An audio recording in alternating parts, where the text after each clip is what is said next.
नमस्कार दर्शकों, स्वागत है आपका रैंकर्स न्यूज में। मैं आपके साथ हिमानी विस्ट एक बार फिर हाजिर हूं आप सभी के सामने हमारे आज के विशेष कार्यक्रम को लेकर, जिसमें हमारे साथ जुड़े हैं आरएल फाउंडेशन और रैंकर्स हॉस्पिटल के संस्थापक पंकज शांडिल्य जी, जो कि ग्लोबल टॉप 5 स्टैंडर्ड हॉस्पिटल चैन की निर्माण भारत में स्थापित करने के लिए कार्यरत है। तो सर, सबसे पहले आपका बहुत बहुत स्वागत है हमारे कार्यक्रम में। जैसा कि मैंने कहा, आप ग्लोबल टॉप 5 स्टैंडर्ड हॉस्पिटल की जो चैन है भारत में स्थापित करने पर कार्यरत है, तो ये एक बहुत बड़ी लागत होगी। तो क्या आप मुझे बता सकते हैं इसकी जो फंडिंग व्यवस्था है किस तरह से आपने की है? हिमानी, आप इसको सरल भाषा में आप समझ सकती है। ऐसा आर्टिफिशियल क्राउड पैदा करने लायक संसाधन की निर्माण एवं आर्टिफिशियल क्राउड की डिमांड सप्लाई चैन से बिजनेस करना, उसकी आपूर्ति कर हम उससे फंड इकट्ठा कर रहे हैं। सपोज दैट आप एक शॉपिंग मॉल बनाते हैं तो एक क्राउड पैदा होती है, लेकिन शॉपिंग मॉल वहाँ बनता है जहाँ पे बाजार पहले से स्थापित है। लेकिन यहाँ पर बाजार स्थापित नहीं है। हमारे पास सबसे बड़ी ग्राहक है मरीज,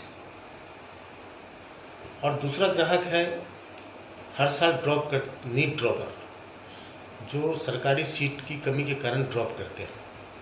वो बहुत बड़ी ग्राहक है। तीसरी कारक है हॉस्पिटल इंडस्ट्री, जो हमारी घरेलू खपत भी दूसरे देश पर डिपेंड है। हम घरेलू खपत हेतु जो भी संसाधन का इस्तेमाल करते हैं, उसका 75% भाग हम दूसरे देशों पर आश्रित हैं। दोनों कारक मिलके एक क्राउड पैदा होता है। उस क्राउड के लिए जो हमें संसाधन की आवश्यकता होती है, उसके निर्माण करते हैं। हम उसे बेच के हॉस्पिटल के निर्माण करते हैं। अगर सरल भाषा कहा जाए तो हम शॉपिंग मॉल एक बना रहे हैं, उसे बेच के हम हॉस्पिटल को बना रहे हैं। उसके किराए से जो स्टूडेंट सरकारी सीट के अपेक्षित है, उनके पास पैसे नहीं है, प्रतिभावान है, हम उनको मदद कर रहे हैं। एक सवाल मेरा ये है कि उत्पाद आधारित फैक्ट्री मार्केट की सूत्र आपने कहाँ से ली और क्यों ली है? हिमानी, उत्पाद आधारित फैक्ट्री मार्केट संजोग देखिए, भारत दुनिया का सबसे बड़ा ग्राहक है जी। उत्पाद आधारित फैक्ट्री मार्केट सबसे ज़्यादा अगर सक्सेस हुआ तो चाइना के ईयू है, गंजऊ है, शेंजन है। हमने उस पर काफ़ी अध्ययन किया है। हम कई बार गया है, उसके बारे में देखा है, समझा है। भारत चूँकि बहुत बड़ा देश है, तो आरएल फाउंडेशन ने सोचा कि एक जगह स्थापित कर, जैसे यू ने क्या किया, वो एक जगह स्थापित कर दिया। चाइना ने 3 जगह में स्थापित कर दिया।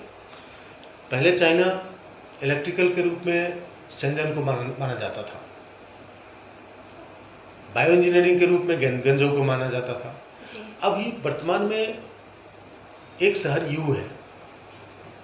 यू में लगभग 72,000 फैक्ट्री आउटलेट है। उसमें दुनिया के तमाम देश की फैक्ट्री आउटलेट है। सिर्फ चाइना के ही नहीं, दुनिया के तमाम देश को एक जगह सेंट्रलाइज कर दिया है। दूसरे देश तो जाते ही हैं, हम भारत जो कि सबसे बड़ा ग्राहक है, हम उस पर आश्रित हैं। तो सेंट्रलाइज फैक्ट्री मार्केट वहाँ एक जगह सेंट्रलाइज किया गया। लेकिन हम चाह रहे हैं कि उसकी रूपरेखा जो हमने तैयार किया है, आरएल फाउंडेशन ने तैयार की है, कि भारत में कई शहर है, कई प्रोडक्ट के ऊपर आधारित है। जैसे अहमदाबाद फार्मास्यूटिकल इंडस्ट्रीज है, पुणे ऑटोमोबाइल इंडस्ट्रीज है, चेन्नई कंस्ट्रक्शन इंडस्ट्रीज है, दिल्ली इलेक्ट्रिकल एवं इलेक्ट्रॉनिक इंडस्ट्रीज है। हम इन्हीं शहरों में हम 6 शहरों को टारगेट किया है। 6 शहरों में 6 प्रोडक्ट आधारित फैक्ट्री मार्केट होंगे। उसी के साथ में इंटीग्रेटेड हॉस्पिटल होंगे, जो कि मेरी फंडिंग की जरिया है। दूसरा, आरएल फाउंडेशन मानती है कि भारत दुनिया का सबसे बड़ा ग्राहक है, तो दुकान भी भारत में होनी चाहिए। जी जी। सर, आखिरी सवाल ये पूछना चाहूँगी कि क्षेत्र विशेष के प्रोडक्ट आधारित फैक्ट्री मार्केट क्या है? अभी हम थोड़ी देर पहले आपको बताया कि दिल्ली इलेक्ट्रिकल एवं इलेक्ट्रॉनिक के रूप में जाना जाता है, चेन्नई कंस्ट्रक्शन इंडस्ट्रीज़ के रूप में जाना जाता है, बेंगलोर इंफॉर्मेशन टेक्नोलॉजी एवं सिल्क इंडस्ट्रीज़ के रूप में जाना जाता है, अहमदाबाद हॉस्पिटल इंडस्ट्रीज में, फार्मास्यूटिकल इंडस्ट्रीज में जाना जाता है। कुछ आंकड़ा चेंज हुए हैं, वर्तमान समय में काफ़ी आंकड़ा चेंज हुए हैं। जैसे पूना की इंडस्ट्रीज़ पूना ऑटोमोबाइल की हुआ करती थी, अब उसकी आंकड़ा बढ़ चुकी है गुजरात में। लेकिन आरएल फाउंडेशन अहमदाबाद में अगर कर रही है तो वहाँ पर हॉस्पिटल इंडस्ट्रीज़ को ही रखेगी। उसी तरह छठा हमने हरिद्वार को चुना है, उत्तराखंड को चुना है। यहाँ पर हमने एग्रीकल्चर एंड फूड इंडस्ट्रीज़ को चुना है। एग्रीकल्चर एंड फूड इंडस्ट्री को चुनने का कारण है कि यहाँ हमारे उत्तराखंड से सटा हुआ हिमाचल, हरियाणा, पंजाब, पश्चिमी उत्तर प्रदेश एग्रीकल्चर का बहुत बड़ा हब है। इसलिए कई इंडस्ट्री से हमारी बातचीत हुई, उसके बाद हम लोग तय किया कि यहाँ पर एग्रीकल्चर एंड फूड इंडस्ट्रीज़ को लगाया जाए।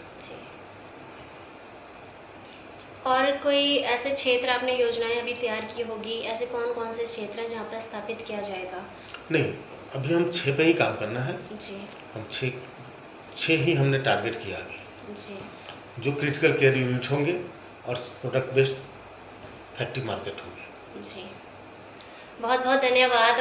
आपने कम शब्दों में लेकिन इतनी विशेष जानकारी हमारे साथ साझा करी।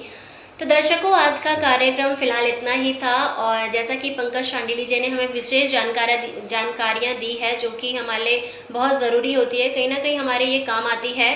और इसी तरह के कार्यक्रमों के माध्यम से मैं आपके साथ रूबरू होती रहूँगी, चाहे वो उत्तराखंड से रिलेटेड कोई भी खबर हो, हेल्थ सेक्टर हो, बिजनेस सेक्टर हो, इसी तरह की खबर और कार्यक्रम हम आप सभी के सामने लाते रहेंगे। फिलहाल मुझे दीजिए इजाज़त, नमस्कार।